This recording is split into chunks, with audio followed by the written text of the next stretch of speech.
आपके स्क्रीन पर एक तस्वीर दिख रही है जिसमें हमने अशोक चौहान का नाम लिखा है और उनकी तस्वीर है, साथ साथ केस और स्टेटस भी बताया है।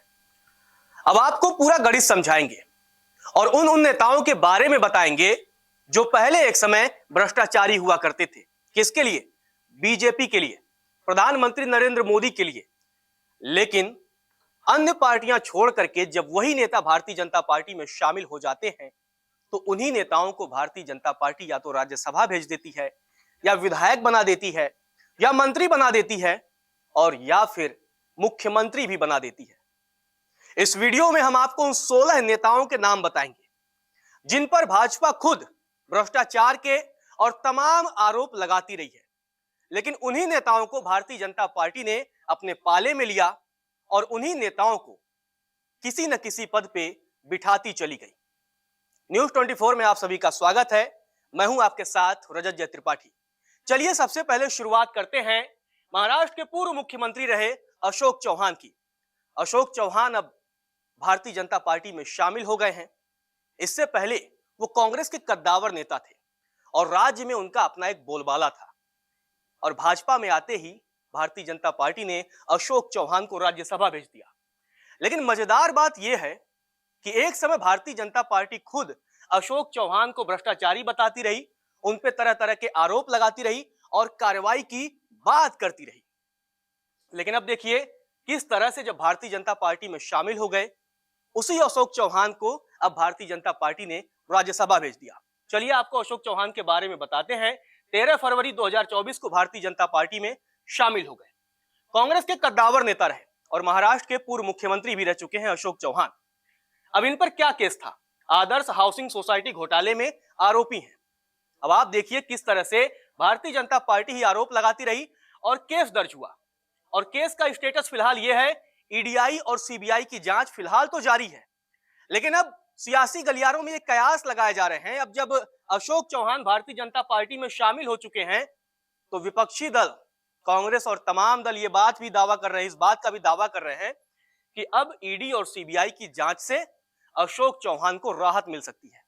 क्योंकि ऐसे तमाम केस हमने देखे हैं कि जब जब किसी नेता के खिलाफ ईडी और सीबीआई लगातार जांच करती है, वो नेता जब भारतीय जनता पार्टी में शामिल हो जाता है तो उसी नेता को केस से थोड़ी राहत मिल जाती है, जांच से थोड़ी राहत मिल जाती है। और विपक्षी दल लगातार इस बात का लेकर मोदी सरकार पर आरोप भी लगाते रहते हैं कि मोदी सरकार ईडी और सीबीआई का इस्तेमाल करती है अपने राजनीतिक विरोधियों को दबाने के लिए, राजनीतिक प्रतिशोध के लिए, चुनावी फायदे के लिए।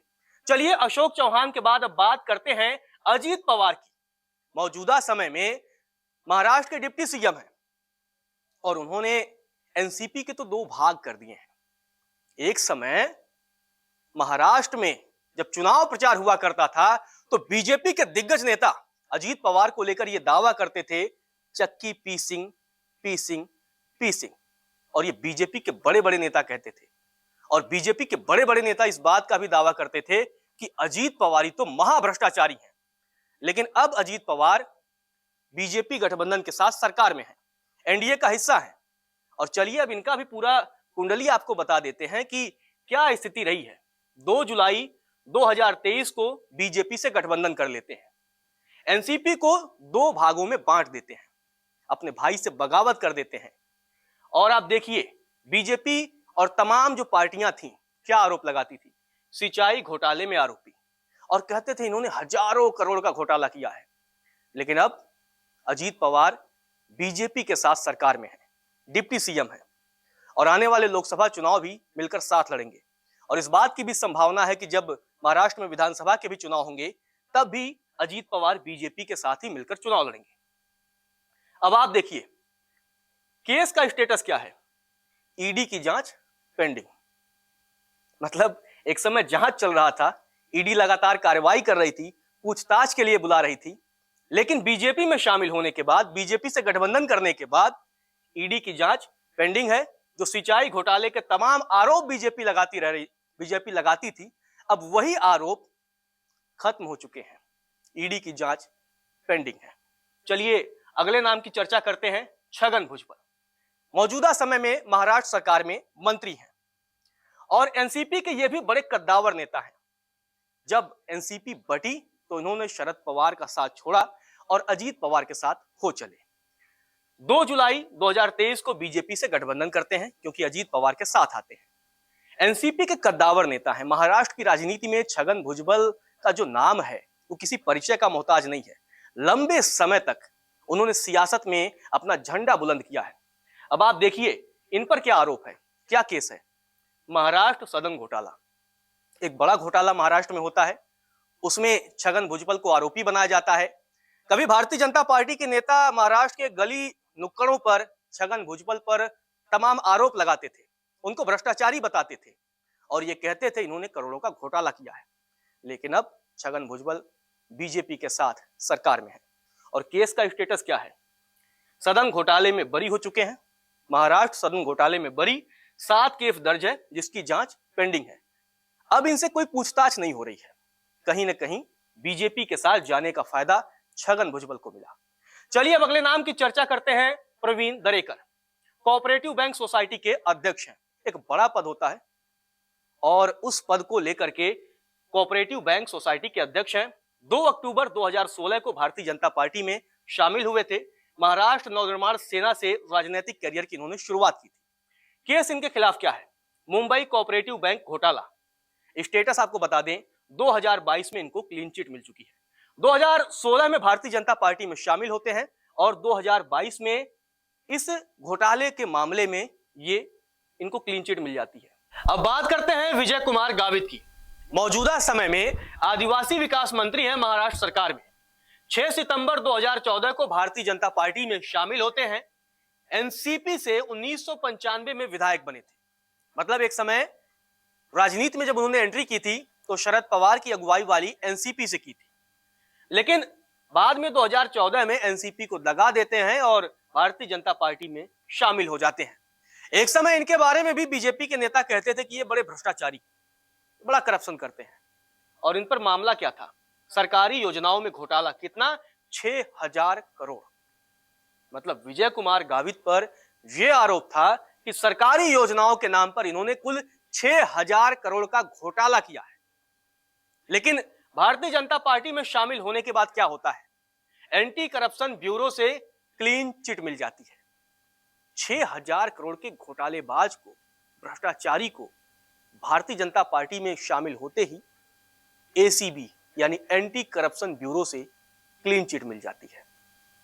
और विपक्षी दल आरोप भी यही लगाते हैं कि बीजेपी ऐसी है जैसे कोई वॉशिंग मशीन है, कोई भी भ्रष्टाचारी हो, तमाम मामलों का आरोपी हो, वो जब भाजपा में जाता है वो पाक और साफ हो जाता है। चलिए अब अगले नेता की बात करते हैं, बबन राव पचपुते, जो कि मौजूदा समय में विधायक है। सितंबर 2014 में भारतीय जनता पार्टी में शामिल हुए थे। 1980 में विधायक बने थे और एनसीपी के कद्दावर नेता थे। लेकिन 2014 में भारतीय जनता पार्टी में शामिल होते हैं। अब आखिर इन पर क्या मामला है, पोंजी स्कीम से 10 लाख लोगों से ठगी। और केस का स्टेटस क्या है, 27 क्रिमिनल केस में जांच पेंडिंग है। अब यहां सवाल वही उठता है कि आखिर जब बड़े नेताओं की जांच की बात आती है, सत्ताधारी पार्टी से जब ये गठबंधन कर लेते हैं, ये मिल जाते हैं, फिर वो जांच आगे क्यों नहीं बढ़ती। जांच तब तक क्यों होती है जब तक कोई भी नेता विपक्ष में हो या कोई साधारण व्यक्ति हो। अगर कोई रसूख वाला व्यक्ति होता है, जिसका रसूख बड़ा हो, जो बड़े पावरफुल लोगों के साथ जिसका संबंध हो, उसकी जांच तो पेंडिंग हो जाती है। अपने आप में यह भी एक बड़ा संकट की बात है। अब आप देखिए, 10 लाख लोगों से एक व्यक्ति पर ठगी का आरोप लगता है और वो मौजूदा समय में विधानसभा का नेता है, विधायक है, और 27 क्रिमिनल केस उसके खिलाफ है, लेकिन जांच पेंडिंग है।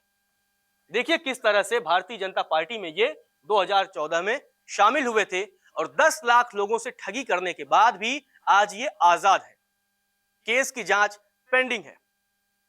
अब इनके खिलाफ कब कार्रवाई होगी, इस बात को तो कहा नहीं जा सकता कि कब होगा कब नहीं होगा।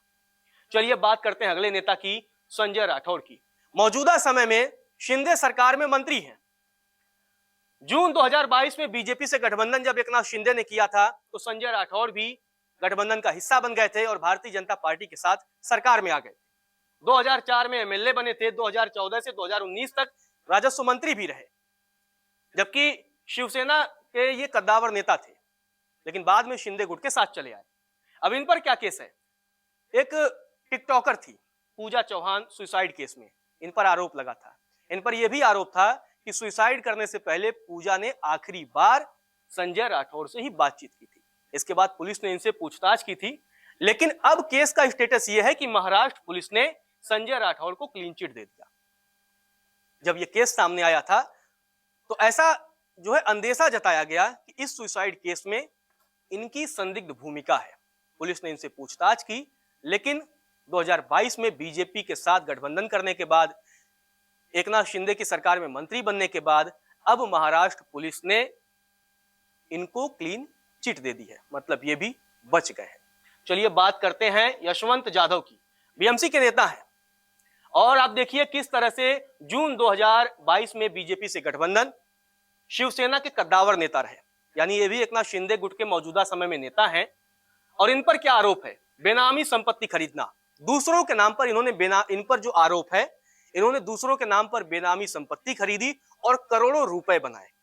अपने आप में यह भी एक बड़ा भ्रष्टाचार है, लेकिन केस का स्टेटस क्या है? पेंडिंग है। फेमा का केस पेंडिंग है, इनके खिलाफ भी जांच रुकी हुई है, इनके खिलाफ भी कोई कार्रवाई फिलहाल नहीं हो रही है। यानी बीजेपी के साथ सरकार में आते ही ये भी ऐसा लग रहा है कि ये भी बच जाएंगे। अब बात करते हैं शुभेंदु अधिकारी की। पश्चिम बंगाल के कद्दावर नेता हैं, मौजूदा समय में बीजेपी के सबसे बड़े नेताओं में से एक हैं बंगाल में, और नेता प्रतिपक्ष भी भारतीय जनता पार्टी ने इनको बना रखा है। यूं तो एक समय ये टीएमसी के बड़े कद्दावर नेता हुआ करते थे, ममता बनर्जी के सबसे खास लोगों में से एक हुआ करते थे, और कभी बीजेपी के बड़े बड़े नेता शुभेंदु अधिकारी पर तरह तरह के भ्रष्टाचार के आरोप लगाते थे। लेकिन दिसंबर 2020 में शुभेंदु अधिकारी भारतीय जनता पार्टी में शामिल हो गए, टीएमसी से सांसद भी रहे, विधायक भी रहे और मंत्री भी रहे। इन पर क्या केस है? शारदा घोटाले में आरोपी हैं, नारदा स्टिंग ऑपरेशन में भी इनका नाम है, और भारतीय जनता पार्टी एक समय तमाम आरोप लगा रही थी। लेकिन अब केस का स्टेटस क्या है? ईडी से क्लीन चिट मिल चुकी है, जबकि सीबीआई का केस पेंडिंग है। यानी शुभेंदु अधिकारी को इस तमाम मामलों में, जो भी एक समय भारतीय जनता पार्टी ही आरोप लगाती थी भ्रष्टाचार के, उन केसों में ईडी से अब क्लीन चिट मिल चुकी है, जबकि फिलहाल सीबीआई का केस पेंडिंग है। आगे नतीजा क्या आएगा वो तो सरकार जाने। अब बात करते हैं जितेंद्र तिवारी की। आसनसोल से पूर्व मेयर रह चुके हैं, पश्चिम बंगाल के बड़े नेता ये भी माने जाते रहे हैं। मार्च 2021 में भारतीय जनता पार्टी में शामिल होते हैं और 2011 में टीएमसी से इन्होंने राजनीतिक करियर की शुरुआत की थी। केस क्या है? कोयला तस्करी। स्टेटस ईडी की जांच रुकी हुई है। मतलब एक कोयला तस्कर को भारतीय जनता पार्टी लंबे समय तक आरोप लगाती रही कि अब जो ममता के नेता हैं, टीएमसी के नेता हैं, ये कोयला तस्करी करते हैं। लेकिन 2021 में ये भारतीय जनता पार्टी में शामिल हो जाते हैं और ईडी की जांच रुक जाती है, जबकि एक समय ईडी लगातार इनको नोटिस पे नोटिस भेज रही थी और पूछताछ के लिए भी बुला रही थी। लेकिन मौजूदा समय में भारतीय जनता पार्टी में शामिल होने के बाद ईडी की जांच रुकी हुई है। अब बात करते हैं मुकुल रॉय की। पूर्व केंद्रीय मंत्री हैं, हालांकि इनका तो गेम अलग ही रहा। ये रेल मंत्री भी कभी हुआ करते थे 2012 के वक्त में। बाद में इन्होंने भारतीय जनता पार्टी में शामिल होते हैं। उसके बाद जब देखते हैं कि अच्छा पश्चिम बंगाल में तो ममता बनर्जी की वापसी हो गई, टीएमसी की सरकार बन गई, तो फिर से टीएमसी में वापसी कर लेते हैं। चलिए इनके बारे में भी बता देते हैं। हालांकि मौजूदा समय में ये टीएमसी के ही नेता हैं, लेकिन कभी भारतीय जनता पार्टी में शामिल होते थे और देखिए कितना लाभ इन्होंने उठाया। नवंबर 2017 में भारतीय जनता पार्टी में शामिल होते हैं। पश्चिम बंगाल में विधानसभा के चुनाव होने की तैयारियां शुरू होती हैं, उसके पहले ये बीजेपी में शामिल होते हैं। इनको लगता है कि कोई माहौल बनेगा, लेकिन ऐसा होता नहीं है। अब आप देखिए 2021 में फिर से इन्होंने टीएमसी में वापसी कर ली। कितनी मजेदार बात है। और भारतीय जनता पार्टी इन पे तमाम आरोप लगाती रही। किस मामले में? शारदा घोटाले में इनको आरोपी बताती रही। इनके खिलाफ भी जांच हुई, लेकिन देखिए ये बड़े शातिर निकले। इन्होंने क्या किया? भाजपा में ये शामिल हो गए और सीबीआई से क्लीन चिट ले ली और फिर टीएमसी में 2021 में जाकर के इन्होंने वापसी कर ली। अब फिर सीबीआई कैसे केस दर्ज करे? भाई क्लीन चिट आप ही ने दिया है। तो मुकुल रॉय बड़े शातिर निकले और इन्होंने देखिए किस तरह से घोटाले में आरोपी थे, बाद में भाजपा में शामिल होकर के सीबीआई से क्लीन चिट इनको मिल गई और फिर से टीएमसी में वापसी कर लेते हैं। अब बात करते हैं सोवन चटर्जी की। कोलकाता के पूर्व मेयर रहे हैं। अगस्त 2019 में बीजेपी में शामिल होते हैं। हालांकि 2021 में ही टीएमसी में वापसी कर लेते हैं, क्योंकि ममता बनर्जी जब फिर से मुख्यमंत्री बनती हैं तो टीएमसी में ये वापसी कर लेते हैं। इनके खिलाफ केस क्या है? नारदा स्टिंग ऑपरेशन में भी इनका नाम रहा है। स्टेटस क्या है? सीबीआई की जांच पेंडिंग है। अब हालांकि जब से टीएमसी में वापसी कर लिए हैं, अब देखना यह भी दिलचस्प होगा कि सीबीआई आगे कब एक्शन लेती है। अब बात करते हैं हार्दिक पटेल की। गुजरात के कद्दावर नेता, एक समय विपक्ष के लिए ये एकदम संजीवनी की तरह दिख रहे थे। कांग्रेस समेत तमाम विपक्षी दलों को यह उम्मीद थी कि हार्दिक पटेल के दम पर गुजरात में कुछ कमाल किया जा सकता है और कमल को हराया जा सकता है, लेकिन अब स्थिति अलग है। नवंबर 2022 में हार्दिक पटेल बीजेपी में शामिल होते हैं और बीजेपी के टिकट पर चुनाव लड़ते हैं और विधायक बन जाते हैं। 2019 में इन्होंने कांग्रेस में शामिल हुए थे। पाटीदार आंदोलन से इन्होंने अपनी एक विशेष पहचान बनाई थी।